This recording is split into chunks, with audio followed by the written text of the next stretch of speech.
What you're looking at right here is the last of the live rear axle pure muscle cars, the Vapid Dominator. This was the last one of those pure muscle cars made by Vapid, but it is just one in a long line of iconic muscle cars. And in order to understand that lineage, you have to go back nearly 60 years to its predecessor, if you will, the Hot Rod. Hot rods are very similar to muscle cars in many ways. Big V8 engines, rear-wheel drives, fitted into tiny coupes and sedans. That sounds just like a muscle car, but they are a bit different. Kind of. But to be honest, this was just a warm-up. As crazy as this hot knife is, and the customization on these things is actually more extreme than muscle cars, but as crazy as this is, in terms of production cars, we had to wait until the 1960s when the golden era of muscle cars arrived. Dating back to 1963, we had vehicles like this, the Arbiter GT, not the most sophisticated vehicles I've ever driven, I will be honest. They're very old school, very cheap, but what you got for that money in exchange for terrible handling is lots of power. Very affordable power, and it's intoxicating. That's the charm of these things. They're loud, they're brash, they got bright, flashy colors and silly paint schemes with, well, the biggest V8s you will find of any era.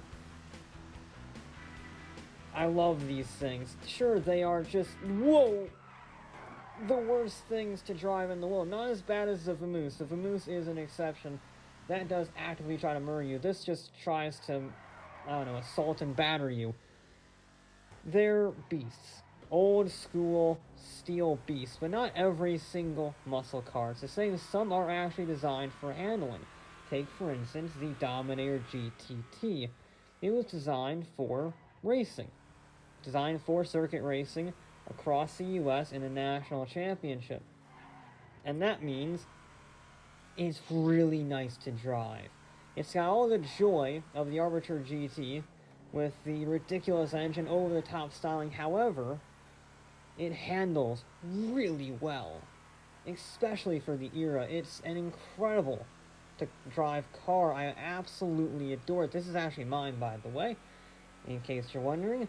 And that is the downside with owning a vehicle this legendary, is that they're a bit expensive to work with.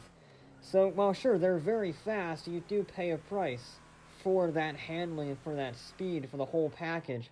It's a lot more. Only recently have the other muscle cars, like the Arbiter GT, actually caught up in terms of price with this vehicle, and vehicles like it.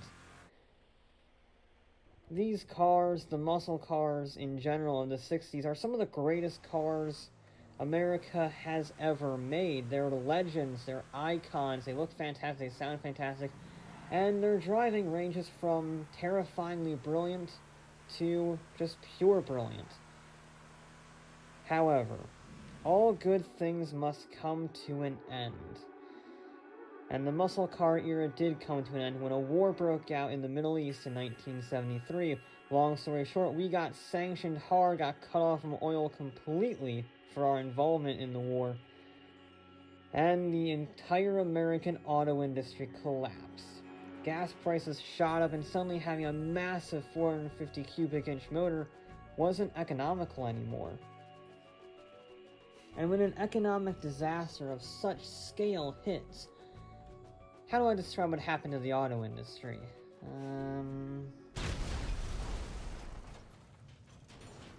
Yeah, that about sums it up.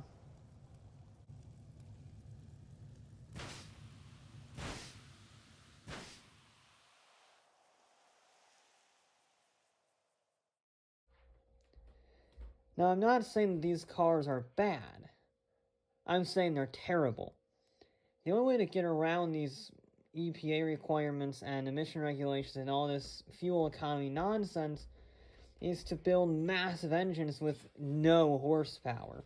These two vehicles, despite having massive 7-liter V8s, made less than 400 horsepower combined. And on top of that, the designs overall just got worse. They were heavy, they were slow, they looked hideous, and well, the suspension and body roll is more akin to a ship.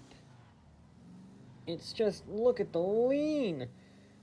It's like I'm on the Atlantic Ocean, which is where this vehicle belongs, the bottom of that. It's awful to drive. The Albanese were by far the worst offenders, but they were by no means the only offenders. The entire American auto industry just imploded in on itself like a dying star, and it never really recovered the same dominance that it had, because Americans shifted to these small, economical, Japanese and German hatchbacks.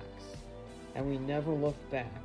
Not really. You can say that we moved to SUVs and everything, but the Japanese really made their mark and stayed here forever. And it's easy to see why. The Blista Compact that I'm driving here is fantastic. It looks great. It handles great.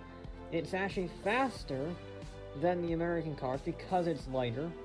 And it makes, ironically, a similar amount of power with half the cylinders. You know, Japanese engineering. It's the complete package. It's one of my favorite vehicles ever made, to be honest. The Blista as a whole, as a platform, is simply superb.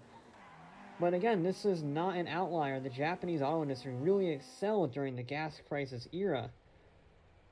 But just like the muscle car era, all good things do come to an end, at least to an extent. And the Japanese era of dominance and the overall picture of American fuel consumption gradually eroded as we approached the turn of the century, and we got new muscle cars for the first time in almost 40 years. And this was probably the best of the late 90s, early 2000s, the Dominator ASP. Again, another vehicle that I own because it's simply brilliant. It's aggressive. The looks are insane. It's got full aerodynamics.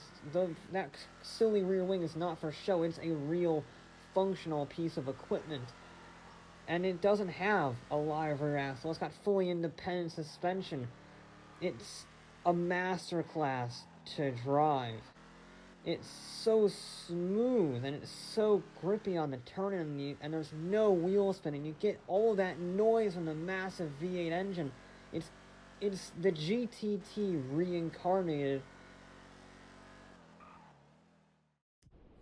But it wasn't just civilians who were buying up these rear-wheel drive muscle cars. No. Because although the Interceptor was immensely popular due to its all-wheel drive, a few branches of the San Andreas Police Department got their hands on a Bravado Buffalo.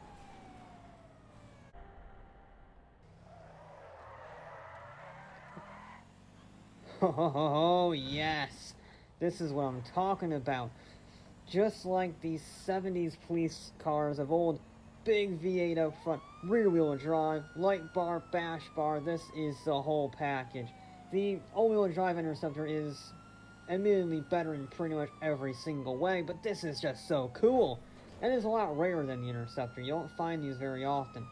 But when you do, you gotta hold on tight, because this is a fantastic vehicle. It just makes you smile, provided it's not in your rearview mirror, obviously. It's not the best handling, it's not the fastest, and to be honest, it could actually sound a little bit better. I know that's not the point of this thing, but still, if I'm being objective here as a car reviewer, it could sound better. Either way, it was a complete package. The same could technically not be said about Bravado's next vehicle, because it went completely against the modern sports car conventions. Muscle cars gradually morphed into sports cars as the years went by and as audiences and drivers wanted better and better handling vehicles, but Bravado decided to make the Hellfire, which felt like it was in the 1960s.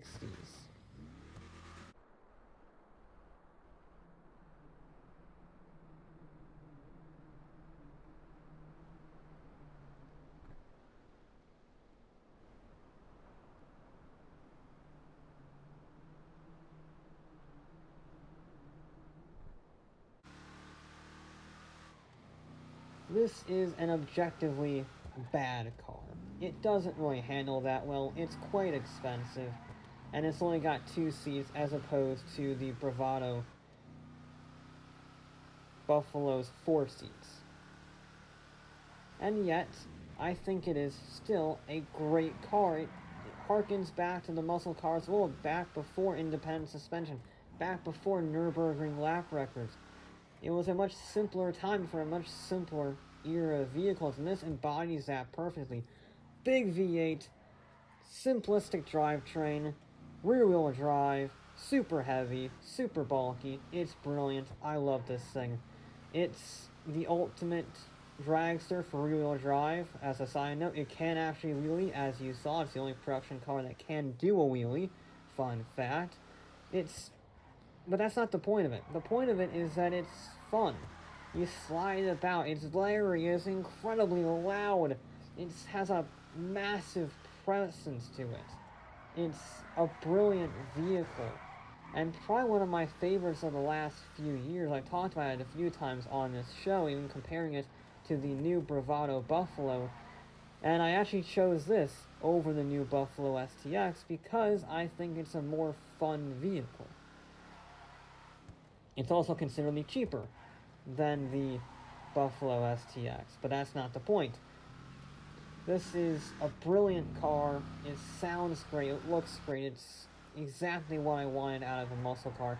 And it's a true continuation of the legacy that's been building for the last 60 years.